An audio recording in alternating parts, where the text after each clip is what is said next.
Hello, this is gonna be a video tutorial on how to set up a whisper light. So we have a rag with the actual stove, fuel, and matches. You can use a ferro rod if you want. That's simpler. So in here we have the windscreen, this little thing which helps protect whatever surface we're burning on from the actual fire.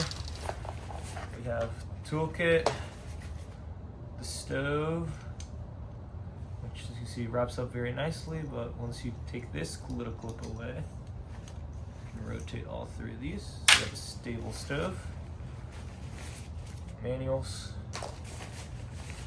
more manuals, and the pump. So this is it's a very good stove. It's very simple to use.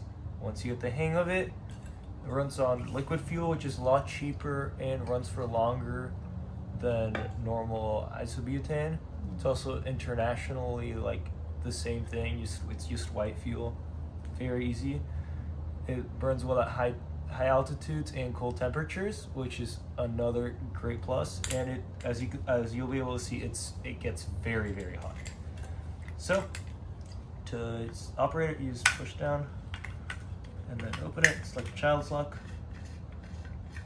Nice and simple. Make sure you don't lose that obviously.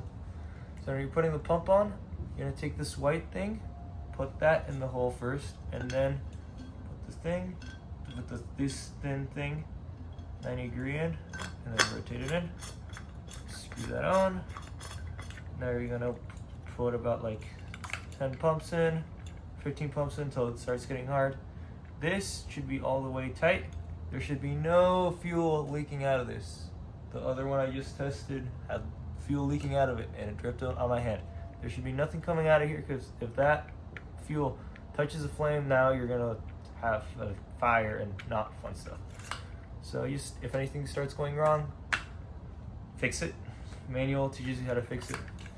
So just pump it up.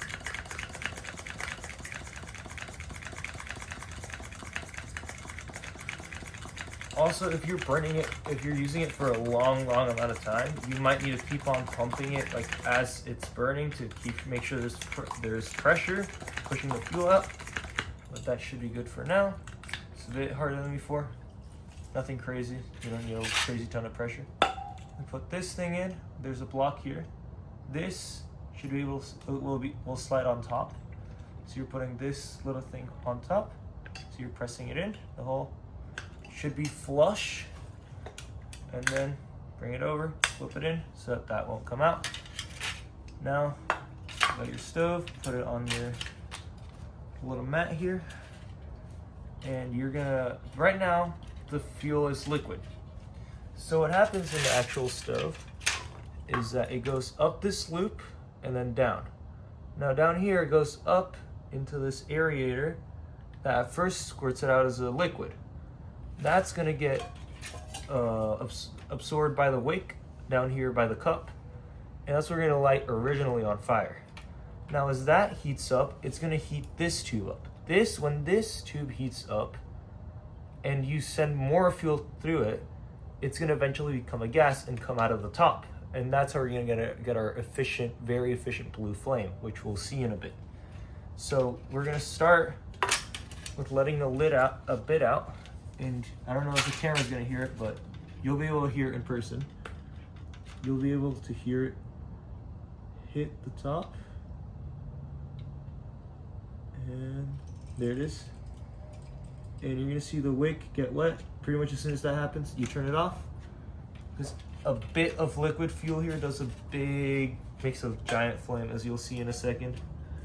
Just want to try to level this out as much as possible, because you don't want fuel dripping down, because bigger fire is never good. Strike a match. Make sure you hit the wick down here in the cup. There it is. Like I said, huge flame. And now this is gonna burn for a bit, so you can just wait it out. It's gonna eventually get bigger, and then it's gonna start to get smaller. Once it gets smaller, you're gonna wanna feed it from here. So you can kind of hear it make sounds. stuff happens, it's gonna burn for a bit. So yeah, now you wait. This is where all the soot comes from. That's why it's so black.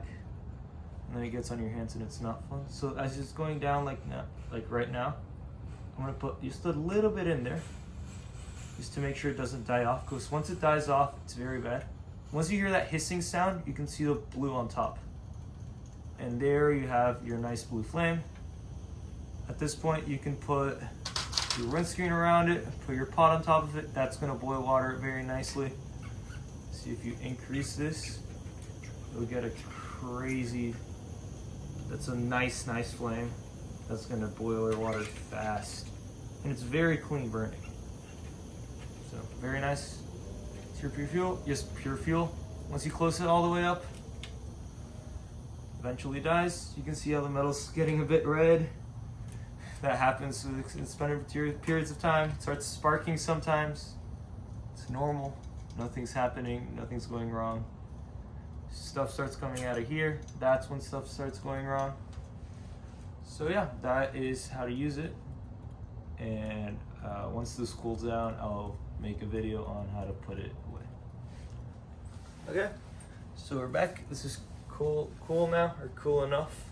Once you can start to touch these, you can start putting it away, because it does take a second. So first of all, we're just gonna unclip it here. Now you don't have to worry about the stove being upside down or anything, because all the fuel became gas, so it's very much gone, not just sitting down there. Now you might have some fuel creep out here. Just like a few drops. There it is. Nothing crazy. Also, this fuel, whenever it hits the ground, it just evaporates immediately. See, like you can have your hand drenched in it, and like less than a minute later, it's gone. You can bring all 3 legs here. Put this little clip around all of them, and you have very nice small package.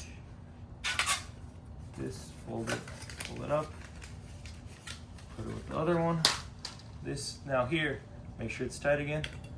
When you unscrew it, there's gonna be a bit of fuel that goes under your hand. Nothing crazy, just make sure you wash your hands before, there it is. Make sure you wash your hands before you eat food. It won't kill you, it will make you burp a lot.